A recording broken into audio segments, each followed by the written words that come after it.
ദയവായി channel subscribe ചെയ്ത് support ചെയ്യുക. ചാൻ ചെറുതായിരിക്കുമ്പോൾ അവന്റെ അമ്മ എങ്ങോട്ടേക്കോ യാത്ര പോവുകയാണ്. എന്നെ കൂടി കൊണ്ടുപോകാൻ പറഞ്ഞിട്ട് ചാൻ കരയുന്നുണ്ട്. അമ്മ അത് കേൾക്കാതെ പോകും. അച്ഛൻ ആ ദേഷ്യത്തിന് ഒരു റൂമിൽ കയറി അവിടെ ഉണ്ടായിരുന്ന ഡ്രോയിങ്സ് മുഴുവൻ നശിപ്പിക്കും. അമ്മയുടെയും അവന്റെയും കൂടി ഉള്ളൊരു സ്കെച്ച് അവിടെ ഇരിപ്പുണ്ടായിരുന്നു. അതെങ്കിലും വെക്കാനായിട്ട് സമ്മതിക്കാൻ ചാൻ പറയുന്നുണ്ട്. പക്ഷെ അച്ഛൻ സമ്മതിക്കും. അച്ഛൻ അറിയാതെ ചാൻ ഡ്രോയിങ് ക്ലാസ്സിൽ ജോയിൻ ചെയ്യുമെങ്കിലും അച്ഛൻ അത് കണ്ടുപിടിക്കും. അവൻ കൊറിയയിൽ നിന്നാ വരയ്ക്കും എന്ന് വിചാരിച്ചിട്ട് അച്ഛൻ അവനെ US കൊണ്ടുപോയി ചേർക്കും. ഞാൻ ഇനി വരയ്ക്കത്തില്ല, അതുകൊണ്ട് എന്നെ കൊറിയയിൽ നിൽക്കാനായിട്ട് സമ്മതിക്കണം എന്ന് അവൻ ബെഗ് ചെയ്യുന്നുണ്ട്. പക്ഷെ അച്ഛൻ അതൊന്നും കേൾക്കാനായിട്ട് നിൽക്കത്തില്ല. കുറെ കാലത്തിന് ശേഷം അവൻ പഠിക്കുന്ന കോളേജിൽ ഒരു കോൺഫറൻസിന് അച്ഛൻ വരുന്നതാണ് അവർ തമ്മിൽ വീണ്ടും കാണുന്നത്. ചാന്റെ റൂമിലേക്ക് വരുമ്പോൾ അവൻ വീണ്ടും വരച്ചു തുടങ്ങിയായിട്ട് അച്ഛന് മനസ്സിലാവും. അവന്റെ സാധനങ്ങളെല്ലാം അയാൾ നശിപ്പിക്കാനായിട്ട് തുടങ്ങും. അന്ന് ആദ്യമായിട്ട് അച്ഛനെ എതിർത്ത് അവൻ സംസാരിക്കും. അയാൾ എന്നിട്ടും അതെല്ലാം എറിഞ്ഞു പൊട്ടിച്ചിട്ടാണ് പോകുന്നത്. അന്ന് രാത്രി അവൻ ആത്മഹത്യക്ക് ശ്രമിക്കും. കൃത്യസമയത്താണ് ഹാൻഡിന്റെ മെസ്സേജ് വരുന്നതും അവൻ ആത്മഹത്യയിൽ നിന്നും പിന്തിരിയുന്നതും. നീ ഗിഫ്റ്റ് ചെയ്ത പെൻ വെച്ചിട്ട് വരച്ചിട്ടാണ് എനിക്ക് കോമ്പറ്റീഷനിൽ പ്രൈസ് കിട്ടിയത്. നീ എന്റെ സേവിയർ ആണെന്നാണ് ആ മെസ്സേജിൽ ഹാരൻ പറഞ്ഞിരുന്നത്. അവന്റെ ജീവിതത്തിലേക്ക് മാത്രം ഒതുങ്ങിക്കൂടിയിരുന്ന ചാന്റെ ലൈഫ് അവളുമായിട്ട് സ്ഥിരമായിട്ട് സംസാരിച്ച് മാറാനായിട്ട് തുടങ്ങി. ഒരു ചെറിയ ലോകത്തിലേക്ക് ഒതുങ്ങിക്കൂടിയിരുന്ന എന്നെ വിശാലമായ ലോകം എന്താണെന്ന് മനസ്സിലാക്കി തന്നത് ആ പെൺകുട്ടിയാണ്. പക്ഷെ ഞാൻ വീണ്ടും അവളെ കാണുമ്പോൾ ആ കളിയും ചിരിയും സന്തോഷമൊന്നും അവൾക്കില്ലായിരുന്നു. അവൾ തന്നിലേക്ക് തന്നെ ഒതുങ്ങിക്കൂടി എല്ലാവരിൽ നിന്നും അകലം പാലിച്ച് ജീവിക്കാനായിട്ട് തുടങ്ങിയിരുന്നു. ആ കുട്ടി ഒരിക്കൽ എൻ്റെ ജീവിതം എങ്ങനെയാണോ രക്ഷിച്ചത്, അതുപോലെ വീണ്ടും അവളെ പഴയ അവളുടെ രീതിയിലേക്ക് മാറ്റണമെന്ന് തീരുമാനിച്ചിട്ടാണ് ചാൻ അവളുടെ അടുത്തേക്ക് വരുന്നത്. അങ്ങനെയാണ് ഒരു 3 മാസത്തേക്ക് നമുക്കൊരു പിക്നിക്കിന് പോകുന്ന കൂട്ട് ടൈം സ്പെൻഡ് ചെയ്താലോ എന്ന് അവൻ വന്ന് ചോദിക്കുന്നത്. പക്ഷെ ഹാരൻ സമ്മതിക്കത്തില്ല. എനിക്ക് അതിന് താല്പര്യമില്ല എന്ന് പറയും.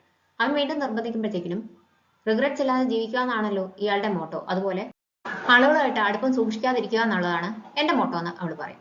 അങ്ങനെയാണെങ്കിൽ ഒരു 3 മാസം ട്രയൽ പീരീഡ് പോലെ നമുക്കൊന്ന് നോക്കിയാലോ എന്ന് അവൻ ചോദിക്കുമ്പോൾ അവൾ അതും റിജക്റ്റ് ചെയ്യും. നമ്മൾ പ്രൊഫഷണലി കൊളീഗ്സ് ആണ്, അതുകൊണ്ട് കമ്പനിയിൽ വരുമ്പോൾ ആ രീതിക്ക് ഞാൻ പെരുമാറിക്കോളാം. പക്ഷെ പേഴ്സണലി യാതൊരു റിലേഷനും എനിക്ക് താല്പര്യമില്ല എന്ന് അവൾ ക്ലിയർ ആയിട്ട് അവനോട് പറയും. ശരി, അങ്ങനെയാണെങ്കിൽ ഇയാൾക്ക് എൻ്റെ ഫ്രണ്ട് ആവണമെന്ന് ആഗ്രഹം തോന്നുന്ന രീതിയിൽ കാര്യങ്ങൾ ഞാൻ മാറ്റിയെടുത്തോളാം എന്ന് പറഞ്ഞിട്ടാണ് ചാൻ യാത്ര പറഞ്ഞു പോകുന്നത്.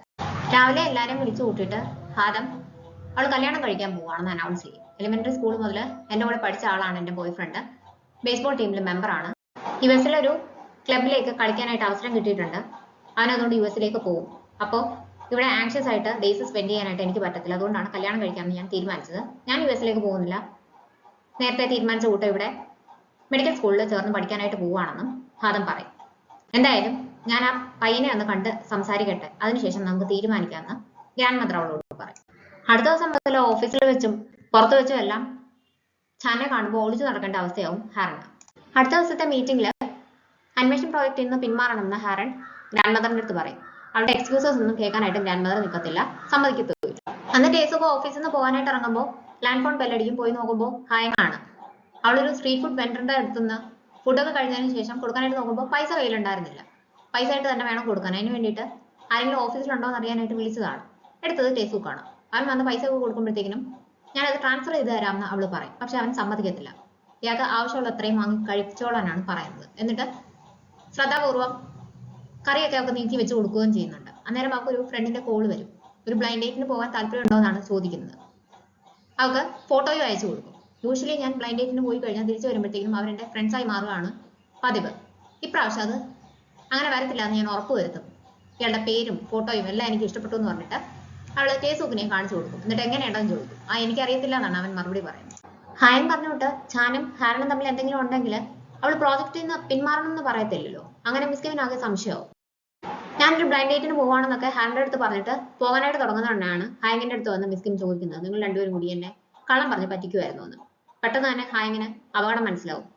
അല്ല, അവരിന്ന് മീറ്റ് ചെയ്യുന്നെന്ന് പറഞ്ഞിട്ടുണ്ടായിരുന്നു. അങ്ങനെയല്ലേ, നിങ്ങൾ മീറ്റ് ചെയ്യാൻ പോവല്ലേ, വാ നമുക്ക് രണ്ടുപേരും കൂടി ഒന്നിച്ച് പോകാമെന്ന് പറഞ്ഞിട്ട് ഹാരനെ വിളിച്ചു പോകും. ടേസുക്കിനെ മാത്രമായിരിക്കത്തില്ല അമ്മമ്മ നോക്കാനായിട്ട് ഏൽപ്പിച്ചേക്കുന്നത്. അതുകൊണ്ട് ഓഫീസിലും പോകാൻ പറ്റത്തില്ല.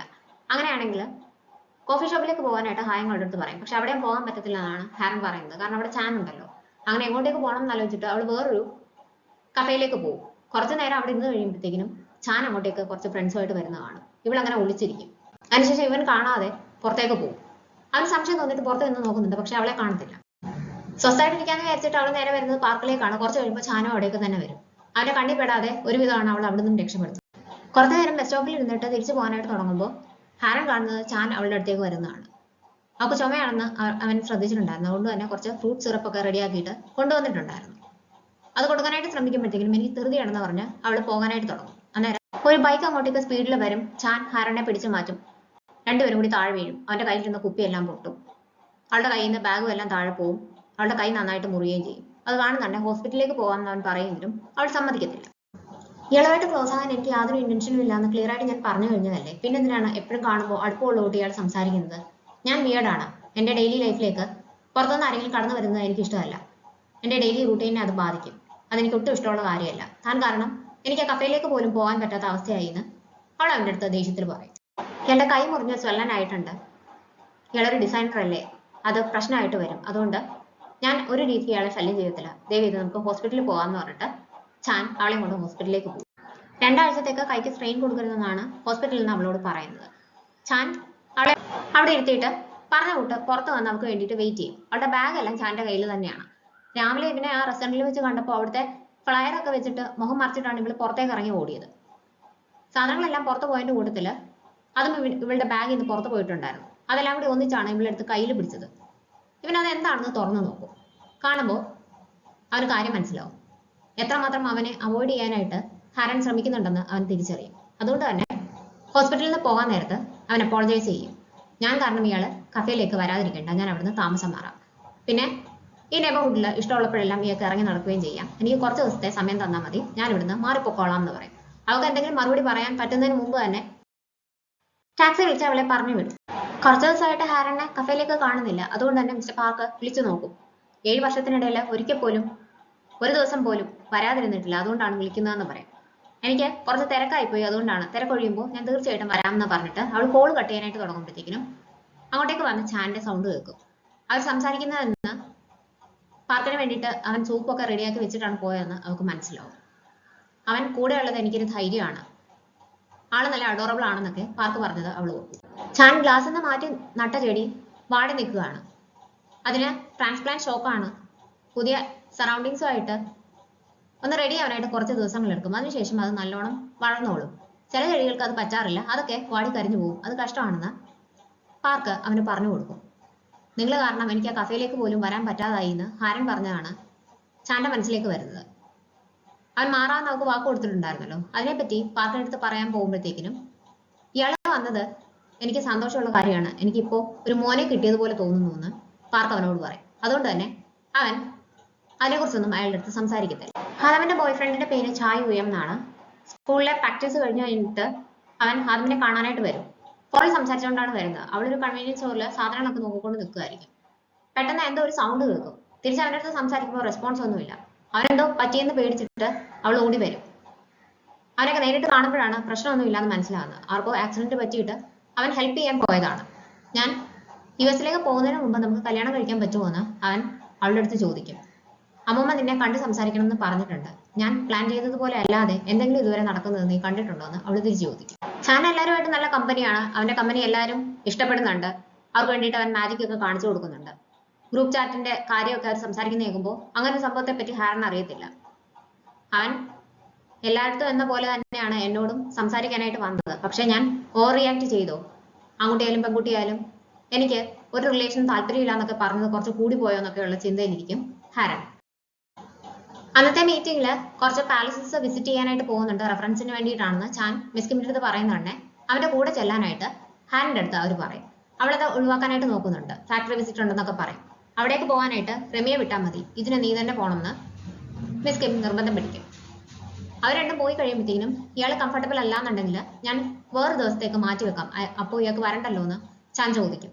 അത് സാരമില്ല, വർക്ക് റിലേറ്റഡ് അല്ലേ, എനിക്ക് പ്രശ്നമൊന്നുമില്ല എന്ന് അവൾ മറുപടി പറയും. എനിക്ക് പാർക്കിന്റെ അടുത്ത് പറയാനായിട്ട് പറ്റിയില്ല, അതുകൊണ്ട് താമസം മാറാനായിട്ട് കുറച്ചും കൂടി ലേറ്റ് ആവും, അതുവരെ ഒന്ന് ക്ഷമിക്കണം എന്ന് അവൻ പറയും. ഇവക്കാണെങ്കിൽ അന്നേരം മുതൽ ആ ഒരു ഗിൽറ്റി ഫീലിംഗ് ഇരിക്കുകയാണ്. തിരിച്ചെന്തെങ്കിലും പറയണമെന്നുണ്ട്, പക്ഷെ പറയാൻ പറ്റത്തില്ല. അവൾ എന്തെങ്കിലും പറയുന്നതിന് മുമ്പ് തന്നെ അവൻ അവിടുന്ന് പോയിട്ടുണ്ടാവും. ബ്ലൈൻഡ് ഡേറ്റിന് പോയിട്ട് ബൊക്കെയൊക്കെ ആയിട്ടാണ് ഹാൻ തിരിച്ചു വരുന്നത്. പയ്യനെ അവൾക്ക് ഇഷ്ടപ്പെടും.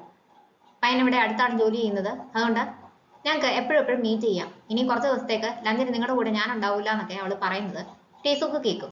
അവൻ എന്നിട്ട് ഒരു മീറ്റിങ്ങിന് പോകും. അവിടെ ചെല്ലുന്നുണ്ടേ അവിടെ റിസപ്ഷനിൽ നിൽക്കുന്ന പെൺകുട്ടികളുമായിട്ട് ഒരു പയ്യൻ ഫ്ലോട്ട് ചെയ്യുന്നത് അവന് ശ്രദ്ധിക്കും. ഹായം കാണിച്ച ഫോട്ടോ എന്ന് അവൾ ബ്ലൈൻഡ് ഡേറ്റിന് പോയ അതേ പയ്യനാണതെന്ന് ടേസൂക്കിന് മനസ്സിലാവും. പാലസ് വിസിറ്റ് ചെയ്യാൻ ചെല്ലുമ്പോൾ അവരുടെ ട്രഡീഷണൽ ഡ്രസ്സ് ഇടുവാണെങ്കിൽ എൻട്രി ഫീ ഫ്രീ ആണ്. അതുകൊണ്ട് ചാൻ അതൊക്കെ വാങ്ങി ഇട്ടിട്ടാണ് കയറുന്നത്. അവിടെ റെന്റലിന് കിട്ടും, വേണമെങ്കിൽ ട്രൈ ചെയ്യാമെന്ന് ഹാരിന്റെ അടുത്ത് പറയുന്നുണ്ടെങ്കിലും അവള് സമ്മതിക്കത്തില്ല. ഇവരെ ഫോട്ടോസ് ഒക്കെ എടുത്തോണ്ട് നിൽക്കുമ്പോൾ അവന്റെ ഡ്രസ്സ് കണ്ടിട്ട് കുറച്ച് ഫോറിനേഴ്സ് വന്ന് കൂടെ നിന്ന് ഫോട്ടോ എടുത്തോട്ടേന്ന് ചോദിക്കും. അതിന്റെ പുറകെ കുറെ പെൺകുട്ടികൾ വരും, സ്കൂൾ കുട്ടികൾ വരും. എല്ലാവരുടെയും കൂടെ നിന്ന് അവൻ ഫോട്ടോ എടുക്കും. ഇതെല്ലാം ഹാരൻ ശ്രദ്ധിച്ചുകൊണ്ട് നിൽക്കും. ചാൻ ഡ്രസ്സ് ചേഞ്ച് ചെയ്യാനായിട്ട് പോവും. ഹാരൻ അവിടെ വരച്ചോണ്ട് നിൽക്കുമ്പോൾ ആരോ അവളുടെ പേര് വിളിച്ചതുപോലെ തോന്നും.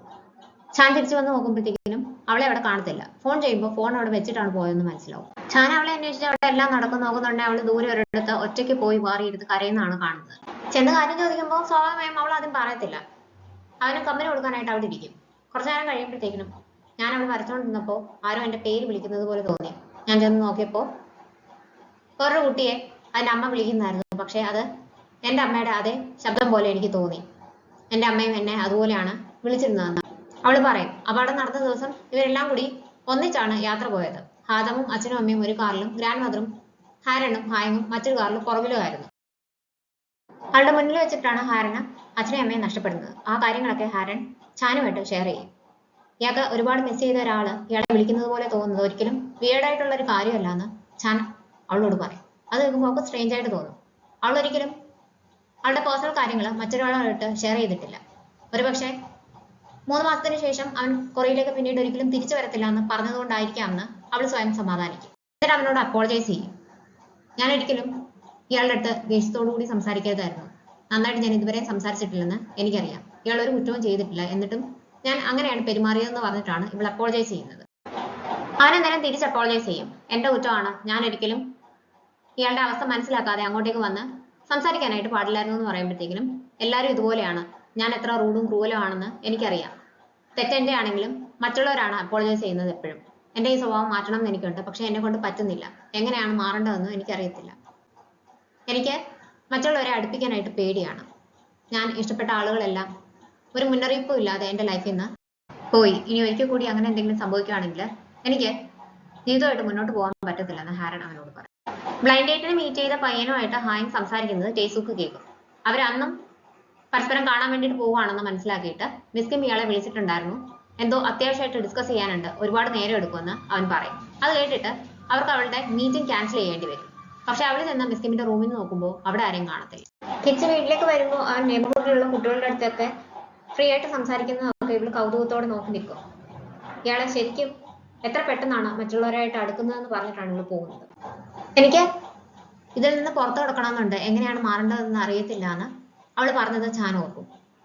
അവനോടി അവളുടെ പുറകെ ചെല്ലും. ഞാൻ എല്ലാവരുമായിട്ട് ക്ലോസ് ആകാൻ ആഗ്രഹിക്കുന്ന വ്യക്തിയാണെന്നുള്ളത് സത്യമാണ്. പക്ഷെ ഇയാളോട് എന്റെ ഫ്രണ്ട് ആകാമോ എന്ന് ചോദിച്ചത് ആ അർത്ഥത്തിലല്ല. ഞാൻ ചെറുതായിരിക്കുമ്പോൾ ഇതെന്റെ അവസാനത്തെ ദിവസമായിരിക്കണേ എന്ന് വിചാരിച്ചിട്ടാണ് ഉറങ്ങാൻ പോയിരുന്നത്. അത്രയ്ക്കും ലൈഫിൽ ഞാൻ അനുഭവിച്ചിട്ടുണ്ട്. അതിനുശേഷം യുഎസിലേക്ക് പോയപ്പോൾ ഒരുപാട് ബുള്ളിങ് ഒക്കെ അനുഭവിച്ചു. ഞാനന്നും ഒറ്റയ്ക്കായിരുന്നു. ഞാൻ ജീവിച്ചാലും മരിച്ചാലും ഒന്നുമില്ല എന്നൊരവസ്ഥയിലെത്തിയപ്പോൾ ഞാൻ ആത്മഹത്യ ചെയ്യാനായിട്ട് തീരുമാനിച്ചു. പക്ഷെ ഒരാൾ അന്നേരം യാദൃശ്ചികമായിട്ട് എന്റെ ലൈഫ് രക്ഷിച്ചു. അതിൽ പിന്നെ എന്റെ ജീവിതം ചേഞ്ച് ചെയ്യാനായിട്ട് തുടങ്ങി. അത് ആ ഒരാള് എൻ്റെ അടുത്ത് സംസാരിക്കാൻ തുടങ്ങിയ പിന്നാണ്. അതിനുശേഷം ജീവിതം മാറുന്നത് എനിക്ക് തന്നെ അറിയാനായിട്ട് പറ്റുന്നുണ്ടായിരുന്നു.